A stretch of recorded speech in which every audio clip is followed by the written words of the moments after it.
Praise the Lord. இன்றைய தியானம் யாக்கோபு 5ஆம் அதிகாரம் 12 முதல் 16 வரை. விசேஷமாய் என் சகோதரரே, வானத்தின் பேரிலாவது பூமியின் பேரிலாவது வேற எந்த ஆணையினால் ஆவது சத்தியம் பண்ணாதிருங்கள். நீங்கள் ஆக்கினைக்குள்ளாக தீர்க்கப்படாதபடிக்கு உள்ளதை உள்ளதென்றும் இல்லதை இல்லதென்றும் சொல்ல கடவீர்கள். உங்களில் ஒருவன் துன்பப்பட்டால் ஜெபம் பண்ண கடவன். ஒருவன் மகிழ்ச்சியாய் இருந்தால் சங்கீதம் பாட கடவன். உங்களில் ஒருவன் வியாதிப்பட்டால் அவன் சபையின் மூப்பர்களை வரவழைப்பானாக.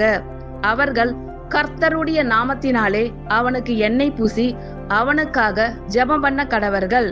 அப்பொழுது விசுவாசமுள்ள ஜெபம் பிணி ஆளியை ரட்சிக்கும். கர்த்தர் அவனை எழுப்புவார். அவன் பாவம் செய்தவன் ஆனால் அது அவனுக்கு மன்னிக்கப்படும். நீங்கள் சொஸ்தமடையும்படிக்கு உங்கள் குற்றங்களை ஒருவருக்கொருவர் அறிக்கையிட்டு ஒருவருக்காக ஒருவர் ஜெபம் பண்ணுங்கள். நீதிமான் செய்யும் ஊக்கமான வேண்டுதல் மிகவும் பலன் உள்ளதாய் இருக்கிறது. ஆமேன். கர்த்தர் உங்கள் அனைவரையும் ஆசீர்வதிப்பாராக. God bless you all.